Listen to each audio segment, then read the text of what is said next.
आज हूँ वर्षर शेष दिन 2024 विदाय नब और आम पाद थापिबा 2025 एवं पुरी में लक्षाधिक भक्त और पर्यटकों भिड़ रही इंग्राजी नववर्ष पालन करने अंपटे श्रीमंदिर में भी लंबा धाड़ी लगुच भक्तर कहीं इंग्राजी नववर्ष में महाप्रभुंर आशीर्वाद और आशीष लाभ करने अनेक भक्त पुरी की आसी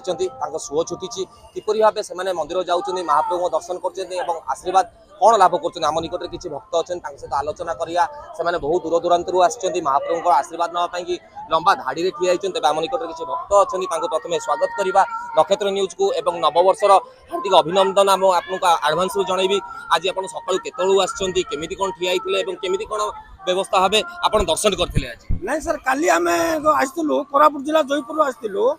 काली आम 10टा अधर 11टा धाड़ी रही चारिटा पर आम चारिटा अधार आम दर्शन भगवान पाइलु जो बेरिकेड करा जायछि ये जो पार्ट पार्ट कर बेरिकेड करा जायछि वयस्क लोक ठेला पेलार बेसी जो तिरुपति मंदिर भाया आरंभ मंदिर परिवेश भीतर पर्यंत जदि ठीक धाड़ी में जदि करते लोकंर दर्शन टा ठीक होता बोलिक मोर अनुभूति कहूँ जपरी भाव शुणुले भक्त मान अनुभूति आउ गोटे जन भक्तर अनुभूति आम साउंटा सी जो पुरी आसी नुआ वर्ष पूर्व महाप्रभुंर दर्शन कर श्रीमंदिर मध्य जाकर मनर भावना किपरि भाव रही सहित कथबार्ता आलोचना करें कौन कहे नुआ वर्ष पूर्व महाप्रभु आशीर्वाद ना श्रीमंदिर आते भक्ति अच्छी जय जगन्नाथ भगवान पाखे काली भाई जो कहते मैंने जो सिस्टमेटिक कर मझी मझी जी बेरिकेड जी प्रशासन आसता दिने दिने माने प्रॉब्लम के फेस कर भक्त से प्रॉब्लम से जानी था वयस्क लोक जीवाटा बहुत मुस्किल हो जाए 10:30 लाइन लगिलु 6:30 कल दर्शन पाइलु आपड़ जपरी भाव शुणुले भक्त मैंने किपरि भाव श्रृंखलित भाव आसिक मंदिर भितर दर्शन करोटि ना कौटी मन में दुख रोचे कारण नववर्ष को लेकिन पूरे प्रबल भिड़ रही तेणुक भिड़ मध्य श्रीमंदिर दर्शन करें कोटा ना कोटा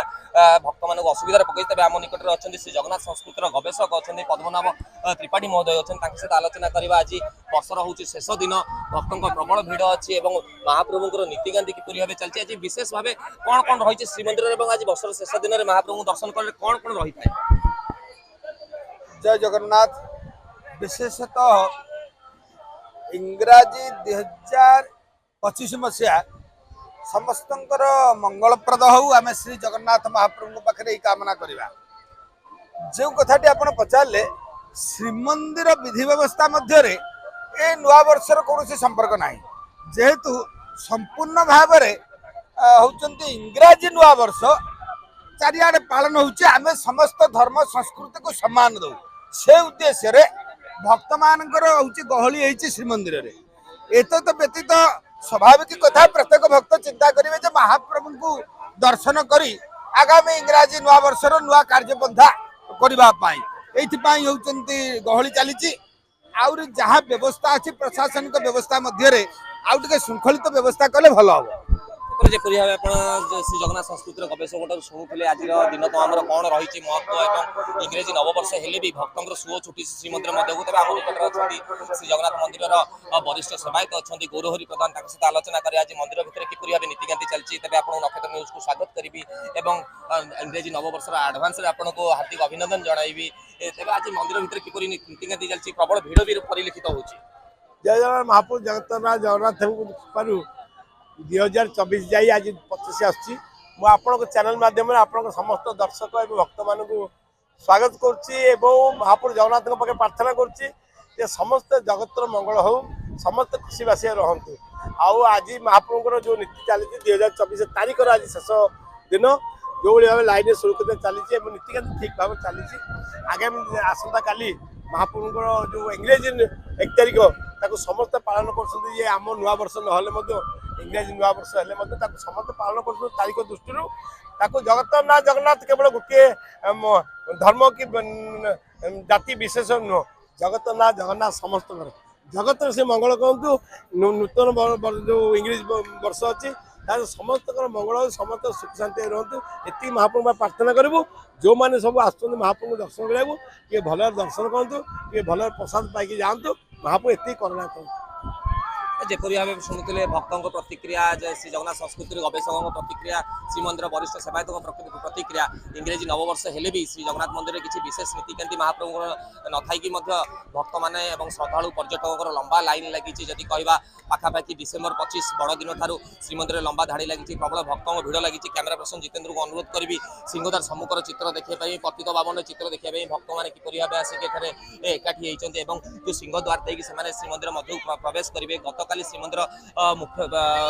କାର୍ଯ୍ୟାଳୟ ଠାରେ ଯେ ଜିଲ୍ଲାପାଳଙ୍କ ଅଧ୍ୟକ୍ଷତାରେ ଏକ ବୈଠକ ବସିଥିଲା, ଯେଉଁଥିରେ କି ସମସ୍ତ ଶ୍ରୀମନ୍ଦିର ଭିତରେ କିପରି ଭାବେ ନୀତିକାନ୍ତି ଶୃଙ୍ଖଳିତ କରାଯିବ ତା ଉପରେ ବିଶେଷ ଧ୍ୟାନ ଦିଆଯାଇଥିଲା। ଅନ୍ୟପଟେ ଭକ୍ତମାନେ କିପରି ଭାବେ ସିଂହଦ୍ୱାର ଦେଇ ପ୍ରବେଶ କରିବେ ଏବଂ 3ଟି ଦ୍ୱାର ଦେଇ ପ୍ରସ୍ଥାନ କରିବେ ତାହାକୁ ମଧ୍ୟ ବିଶେଷ ଭାବେ ଆଲୋଚନା କରାଯାଇଥିଲା ବୈଠକରେ ପୁରୀ ଏସ୍ପି ଏବଂ ଅନ୍ୟାନ୍ୟ ବରିଷ୍ଠ ଅଧିକାରୀମାନେ ବି ଉପସ୍ଥିତ ଥିଲେ ଏବଂ ସେବାୟତମାନେ ବି ଉପସ୍ଥିତ ଥିଲେ। ତାଙ୍କ ସହିତ ମୁଖ୍ୟତଃ ଆଲୋଚନା କରାଯାଇଥିଲା ଏହି 2 ଦିନ 21 ତାରିଖ ଏବଂ ଜାନୁଆରୀ 1 ତାରିଖ ଇଂରେଜୀ ନବବର୍ଷର ଯୋଉଟା ପ୍ରଥମ ଦିନ ରହୁଛି, କାରଣ ସେଇ ଦିନରେ ପ୍ରବଳ ଭକ୍ତଙ୍କ ସମାଗମ ହେବ, ମହାପ୍ରଭୁଙ୍କର ଆଶୀର୍ବାଦ ଏବଂ ଆଶିଷ ଲାଭ କରିବା ପାଇଁ। ଅନ୍ୟପଟେ ଯଦି ଦେଖିବା ସୁରକ୍ଷା ବ୍ୟବସ୍ଥାକୁ ବି ମଧ୍ୟ କଡ଼ାକଡ଼ି କରାଯାଇଛି ସେ ଜିଲ୍ଲା ପ୍ରଶାସନ ପକ୍ଷରୁ ଏବଂ ପୋଲିସ ପ୍ରଶାସନ ପକ୍ଷରୁ। ପୁରୀ ସହରକୁ ସମ୍ପୂର୍ଣ୍ଣ ରୂପେ ବ୍ଲାଙ୍କେଟ୍ ବ୍ୟବସ୍ଥା ମଧ୍ୟରେ ରଖାଯାଇଛି, ସିସିଟିଭି ମଧ୍ୟ ଛାଉଣି କରାଯାଇଛି ପୁରୀ ସହରକୁ। ଅନ୍ୟପଟେ ପ୍ରାୟ ଭକ୍ତ ଏବଂ ଶ୍ରଦ୍ଧାଳୁ ଯେଉଁମାନେ ଆସିଥାନ୍ତି ପୁରୀକି ସେମାନେ ପ୍ରଥମେ ମହାପ୍ରଭୁଙ୍କ ଦର୍ଶନ କରିଥାନ୍ତି, ଶ୍ରୀମନ୍ଦିରକୁ ଯାଇକି ପରବର୍ତ୍ତୀ ସମୟରେ ସେମାନେ ବେଳାଭୂମି ଯାଇଥାନ୍ତି, ବେଳାଭୂମିକି ଯାଇକି ସେଠାରେ ସମୁଦ୍ର ସ୍ନାନ କରିଥାନ୍ତି। ସବୁ ପ୍ରକାର ଯଦି କହିବା ଇଂରେଜୀ ନବବର୍ଷକୁ କିପରି ଭାବେ ଶୃଙ୍ଖଳିତ କରିବା ପାଇଁ ସମସ୍ତ ପ୍ରକାର ବ୍ୟବସ୍ଥା ଯଦି କହିବା ଆମର ଜିଲ୍ଲା ପ୍ରଶାସନ, ପୋଲିସ ପ୍ରଶାସନ ଏବଂ ଶ୍ରୀମନ୍ଦିର ପ୍ରଶାସନ ତରଫରୁ କରାଯାଇଛି ଏବଂ କେବଳ ଖାଲି ଅପେକ୍ଷା କରାଯାଇଛି। ଆଉ କିଛି ସମୟର ଅପେକ୍ଷା ରହିଛି, କିଛି ଘଣ୍ଟାର ଅପେକ୍ଷା ରହିଛି, କାରଣ 2024 ବିଦାୟ ନେବ, 2025 ପାଦ ଥାପିବ ନୂତନ ଇଂରେଜୀ ନବବର୍ଷ। ତେଣୁକରି ଯଦି କହିବା ପୁରୀ ସମ୍ପୂର୍ଣ୍ଣ ରୂପେ ପ୍ରସ୍ତୁତ ଅଛି ପର୍ଯ୍ୟଟକ ଏବଂ ଶ୍ରଦ୍ଧାଳୁମାନଙ୍କର ସ୍ୱାଗତ କରିବା ପାଇଁ ଇଂରେଜୀ ନବବର୍ଷ ସମୟରେ। ପୁରୀରୁ କ୍ୟାମେରା ପର୍ସନ ଜିତେନ୍ଦ୍ର ସାହୁଙ୍କ ସହ ପ୍ରୀତିଶ ମହାନ୍ତିଙ୍କ ରିପୋର୍ଟ, ନକ୍ଷତ୍ର ନ୍ୟୁଜ୍।